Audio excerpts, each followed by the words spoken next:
الحمد لله رب العالمين وصلى الله على نبينا محمد وعلى آله وصحبه أجمعين أما بعد godiya ta tabbata ga Allah subhanahu wataala wanda ya nuna mana wannan zaɓe lafiya, aka yi shi lafiya, aka kuma wani lafiya, kuma shugaban mu Baba Buhari, shugaban da muke zata mai alheri, shugaban mai adalci ya samu nasara. Muna fata Allah subhanahu wataala ya tabbatar mana da wannan nasarar, domin wannan nasara ce gare mu 'yan Najeriya baki daya, nasara ce ga ma Afirka baki daya, saboda samun wannan shugaba mai girma a irin wannan ƙasa mai girma da kuma manufofi masu kyau ba karamin wato ci gaba bane ga al'ummar Afirka baki daya.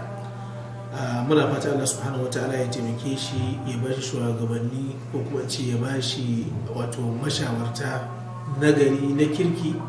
waɗanda su karfafe shi su taimaka mai a kan waɗannan manufofi na shi na alheri. Sannan kuma muna kira ga 'yan uwa da wajen wannan murna da za a yi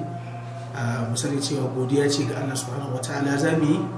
kuma ni'imar da Allah subhanahu wataala ya mana dinnan bai kamata mu gode mai ta hanyar wasu miyagun abubuwa ba, ya kamata mu gode mai ta hanyar yin kyawawan alheri. Don Allah ya ce la in shakartum la azidannakum, idan kuka gode